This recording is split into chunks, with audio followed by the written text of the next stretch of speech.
Good morning. Welcome to morning meeting. Here's what's on my mind this morning.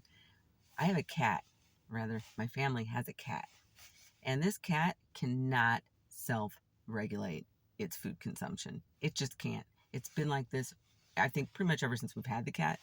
It just cannot do it. You put the food in the tray and it just gobbles it all up, and then not even 2 minutes later, the thing is hungry again. It's whining and whining and whining for food. It's been this way its entire existence, at least in our life.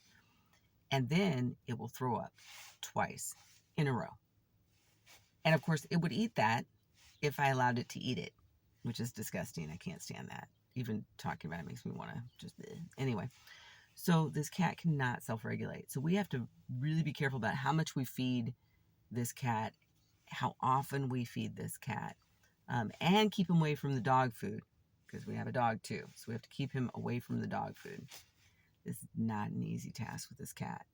And he can be particularly demanding, especially in the morning.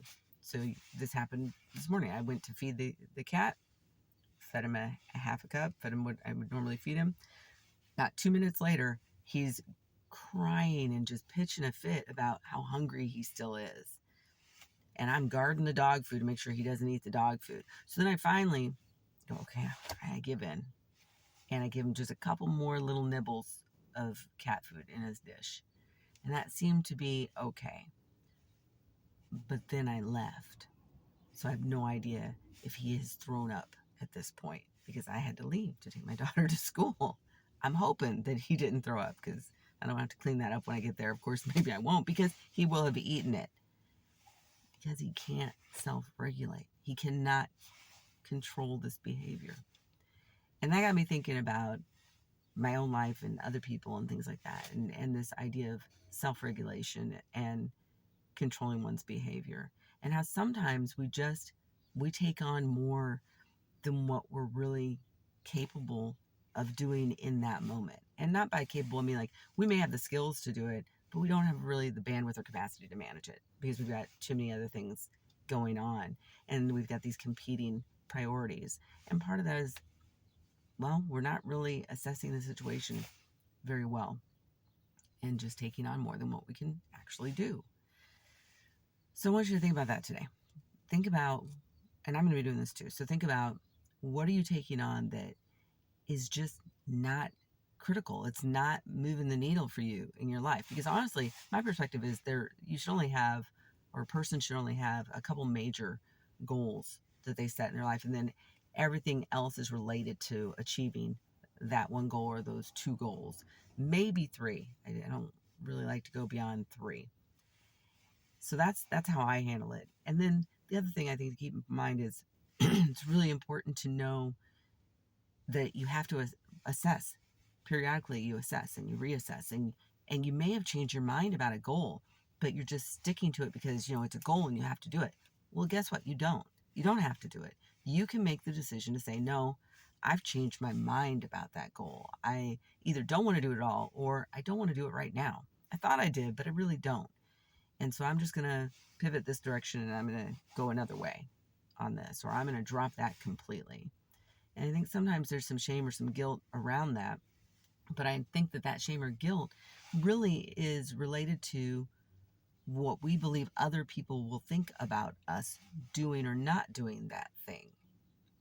And we have to get really comfortable with ourselves and realize this is our life. This is, at the end of the day, we die alone, right? This is our life. This is what we want to do, not in relationship to other people necessarily. So I don't know. That's what I'm thinking about today. It's okay to pivot. It's okay to say, I don't want to do that particular goal. And it's funny, before I let you go. So the other day, this sort of came up because I was approached about my interests, or my potential interest in becoming the coach for my kids' one act team. And I was like, well, I might be interested. I don't know. I might be interested. Now, in the past, I've said I was interested in that. So when I was relaying this conversation to our daughter, that I was approached about this and what I thought about it, her immediate response was, well, you said you would do it. You said you wanted to do it. You should ask. And I'm looking at her saying, what, I can't change my mind? Maybe I don't want to do it now. Maybe things have changed since, 2 years ago or a year ago when I said, yeah, I was interested in doing it. And I still might be interested in it, but I don't really know yet. I have to assess that, right? I don't know if I want to do that next year. But it was funny to me that even my daughter was like, well, you can't change your mind. That's the message she was sending me. But guess what? I can change my mind, and so can you. So if something's not fitting for you, if you have this goal that is not working for you and you see that you're struggling to even do it because you just ultimately don't want to, then maybe it's time to reassess that goal. Maybe you let it go. Maybe you adjust it. Maybe you pivot.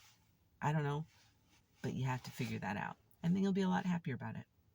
I don't know. What do you think? Leave a comment. See ya.